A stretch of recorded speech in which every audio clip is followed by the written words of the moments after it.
Foundations. Could you imagine what it would have been like when you were diagnosed and then comes the horrible reality crashing down on you?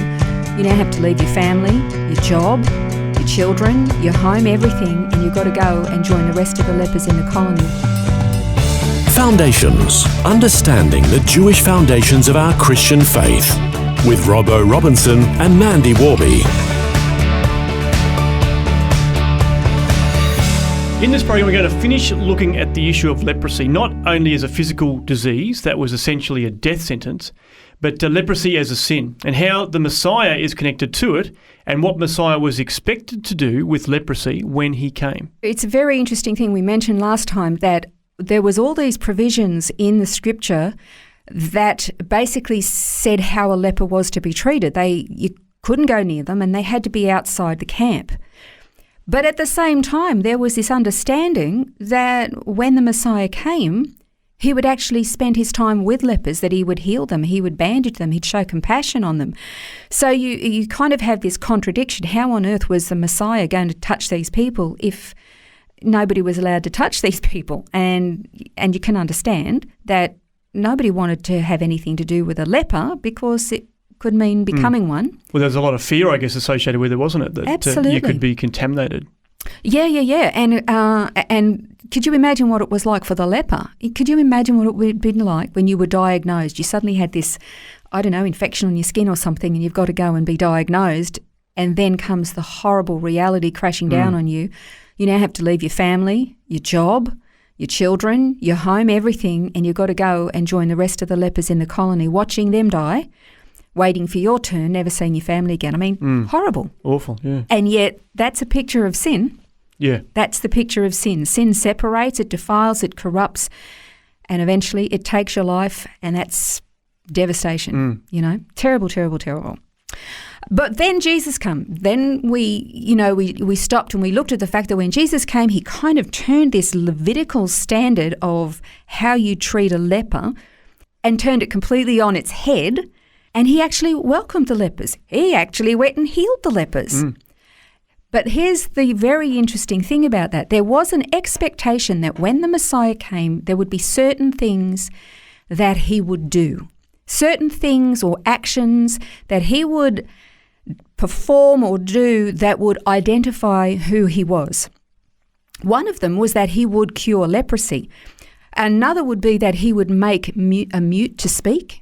And the other that he would heal the lame. And you read the Gospels and it's full That's right. of those miracles. Yeah. He did that all the time. Well, a lot of that harkens back to the Messianic prophecies, but particularly Isaiah 35 refers to this, where it says, "Then the eyes of the blind shall be opened, the ears of the deaf unstopped. Then shall the lame man leap like a deer, and the tongue of the mute sing for joy." So that mentions quite a few of those things. You know what that reminds me of when it says that the lame man would leap like a deer? I think of Peter and John when they went into the temple and the lame man was in there, prayed for him, and he was up leaping around. Anyway, sorry, I didn't mean to interrupt, but it's what it reminded me of. Good reminder. Well, of course, Leviticus also talks about the provision for a leprous person, and I guess we see this when Jesus did heal the leper, because he sent him to the priest to be cleansed or to be checked out by the priest, and that's really what is happening here as well. Now, that's really interesting because, yes, there was provision that said that if a leper gets healed, that he's to go and present himself. That's all part of Moses' law, all of these rites and rituals. That's exactly what Moses said. If the leper wants to have proof of his cleansing, he's got to go and show himself. Or actually, the priest would go out and meet with him. He would then look and examine, and if he was cleansed, then he would bring, certain offerings, cedar and hyssop and a couple of birds, and take them in and make this offering, and he would be cleansed. But the interesting thing is that there's no record. There is no record of any leper ever being healed in Israel. Now, it's true that Miriam was struck with leprosy by God as a judgment and then healed by God. And Aaron was also guilty of the same sin that she'd committed, but as the high priest, he couldn't possibly have leprosy and maintain his position. And the only other healing of leprosy was Naaman. But he was a Gentile. He wasn't a Jew. So he wasn't subject to those laws as far as what he had to do. No, not at all. But the funny thing, so therefore there's no record of any Jew being healed by leprosy. But that was going to be the characteristic, a striking characteristic of Messiah, to identify him.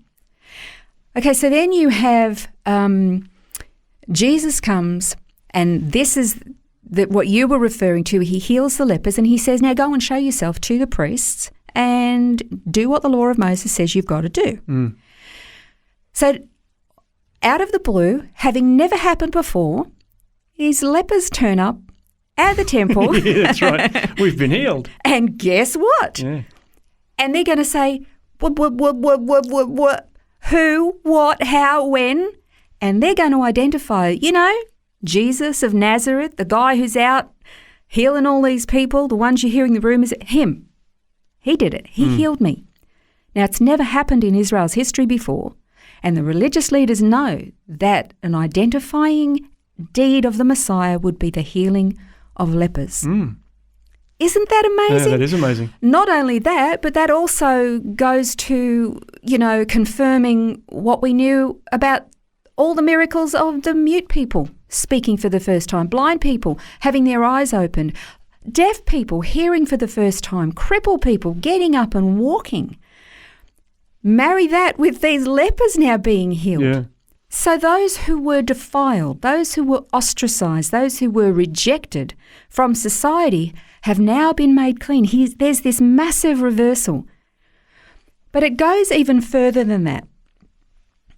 Because if you look at the verse in 2 Corinthians 5:21, it talks about how he who knew no sin became sin on our behalf. So the fact that Jesus was this Messiah this clean, perfect, whole, pure, holy high priest who would normally separate himself from anything unclean because he couldn't then go into God's presence if he was defiled, goes and literally hangs out with these people, the lame, the broken, the deaf, the mute. There was an understanding, a wrong, false understanding, and it actually still pervades much of the church today, and that is if you're healthy, if you're wealthy, if you're blessed, if you're prosperous, if you have good standing, good reputation, then that is evidence of the blessing of God. That was one of the reasons why the Pharisees and the Sadducees, the religious leaders, would put on their robes and wear big phylacteries, and they would say big prayers, and they were all quite wealthy, well-to-do, lots of respect in the society. And that was, to them, evidence to the rest of the people that they were blessed of God, that God favoured them, that God chose them, that they were special. And remember when the Pharisees or the religious leaders actually approached Jesus one time and they criticised him and said, "You're hanging out with sinners." Jesus had to remind, as though they're rejected by God, they're worth nothing. You should be hanging out with us, we're the elite. Yeah. And he says, "No, I came for the sick. The healthy don't need a doctor." And if you read also Haggai 2:13-15, you read where God questioned the prophet about how something clean becomes unclean. And the prophet responds how he already knew, that something becomes unclean after something unclean touches it, even if it was clean to start with. And right at the end of the last verse of chapter 2 of Haggai, after going through all of this stuff, God says, from this day on, I'm going to bless you. And he's talking about the defilement of his people, but he's going to bring them out of that. Now, we've talked before about the great exchange that Martin Luther said, that our unrighteousness is exchanged for Christ's righteousness, and we're made clean and whole and acceptable. But what does that mean for Christ? Like I mentioned before, 2 Corinthians 5:21, and that says that he who knew no sin became sin on our behalf. He becomes this leper Messiah, innocent, but he becomes leprous. He becomes sin for us. He becomes unclean, and we become clean, acceptable, whole, holy, pure before God because of our leper Messiah. And of course, you can see much more about this in the notes. There's, over the last couple of days, lots of notes that you can read online at vision.org.au/foundations. Next time on the program, we're going to tackle the question of whether or not the Old Covenant is relevant in our day and age. This has been Foundations, a look at the Jewish foundations of our Christian faith. For study notes, resources and more, see vision.org.au/foundations.